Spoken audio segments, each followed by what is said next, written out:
Good evening from Manila, Philippines, South Pacific.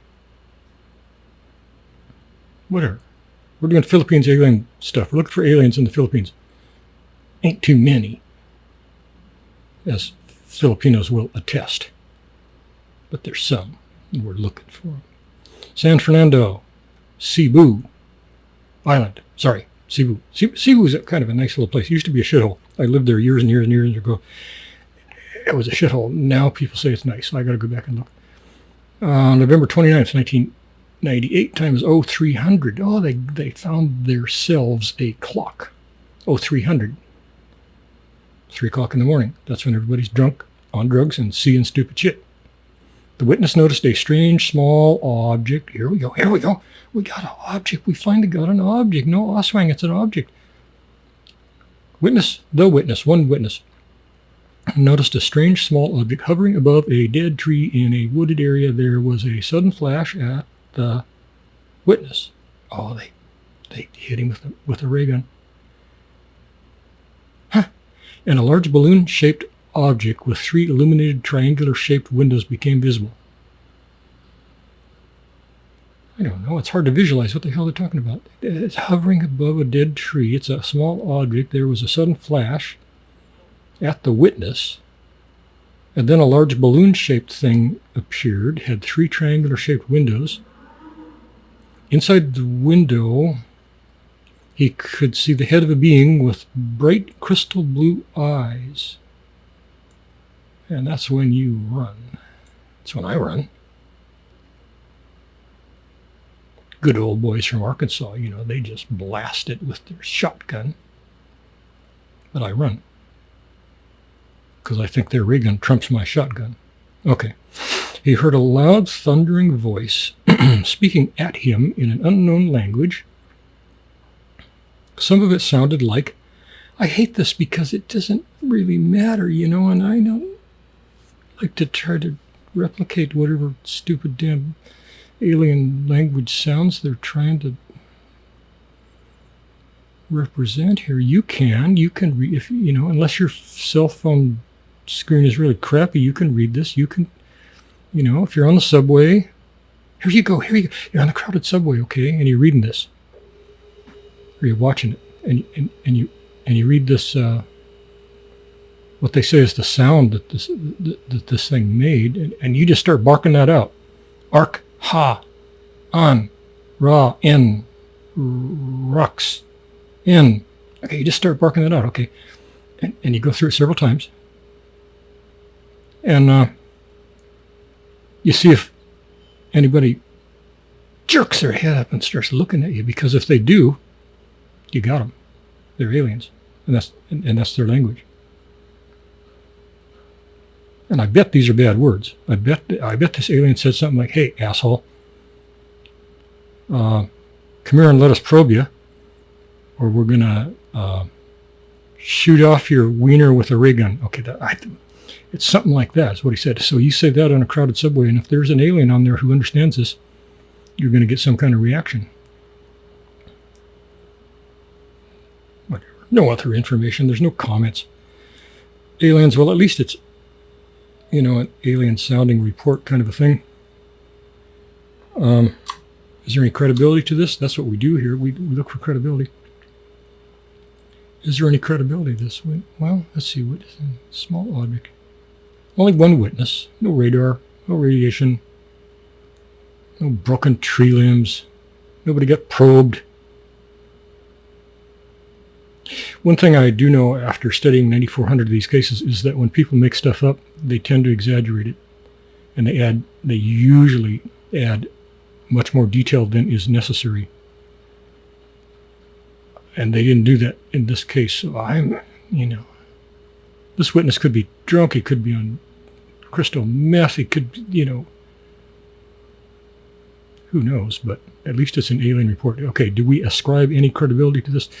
Teensy tiny little bit. I give it 1/4. Oh, you don't know how. Okay, if you're new to this, you don't know how we do this. Okay, we've got a big old bucket. It's like 5 or 8 gallons. It's chrome plated. You can go to theyclaim.com.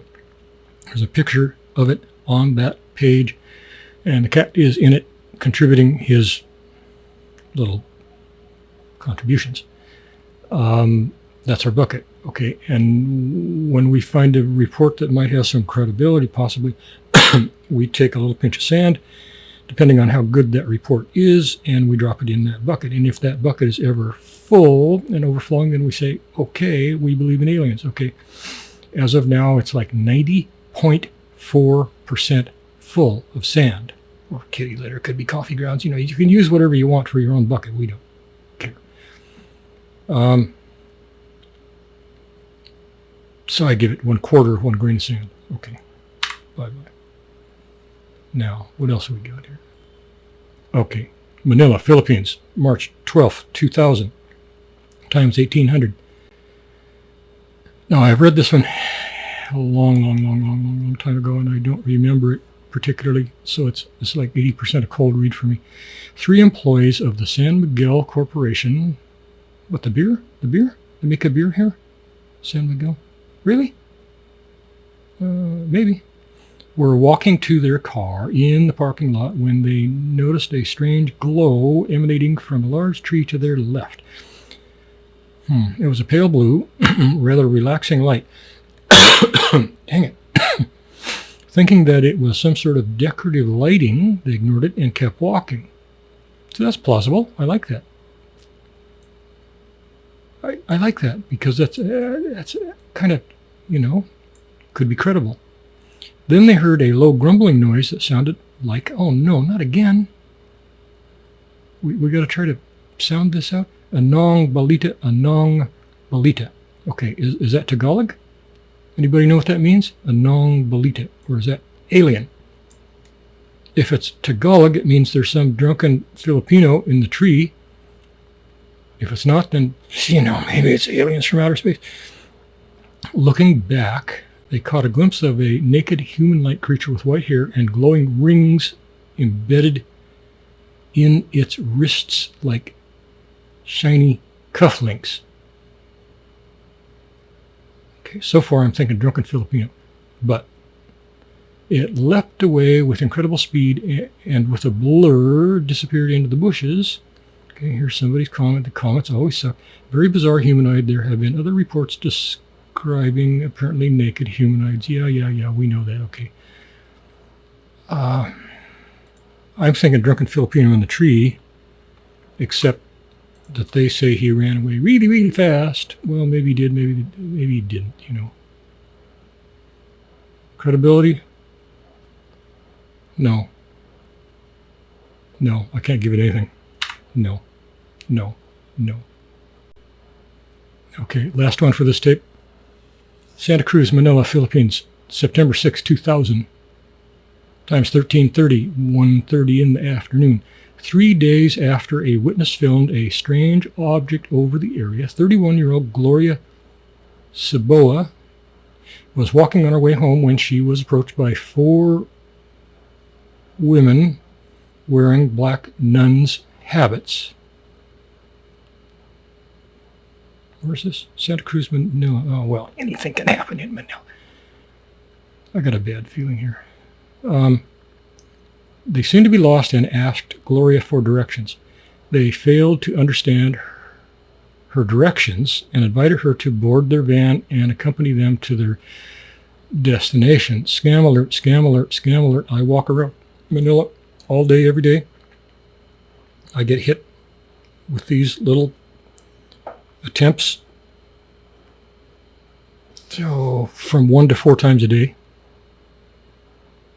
You just ignore them. If they're approaching you, they're up to something.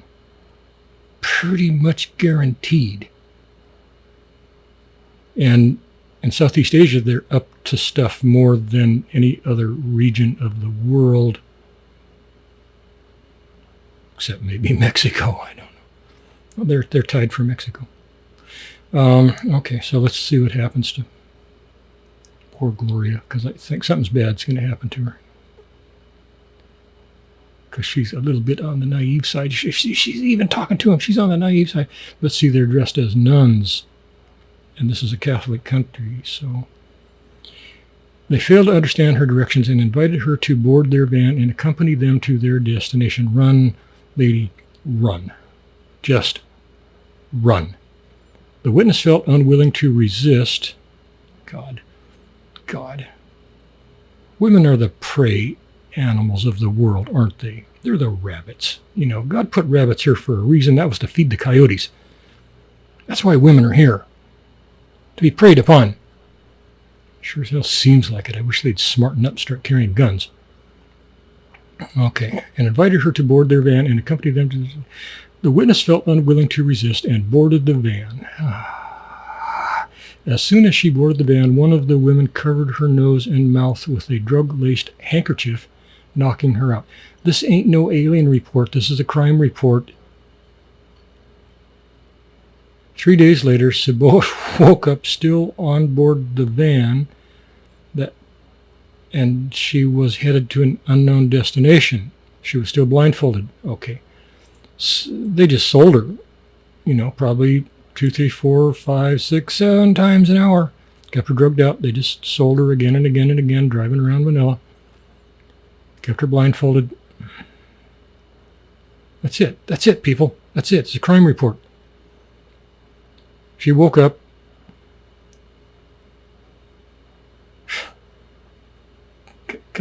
Yeah, shit. Okay. She woke up still on board the van and was headed to an unknown destination. She's headed to the next appointment. She was still blindfolded. She jumped out screaming for police. She could not explain where she had been for the last 3 days. Her abductors took her wallet and ID. This isn't even remotely an alien report. We got sucked into going through it. Yeah. Bye-bye. And that's it. That's it. That's it. That's it. We've been punked enough. Oh, man. Okay. All tapes, copyright 2024, stockphotosworldwide.com. Thank you very much. Hopefully next one's better. Good evening and good night.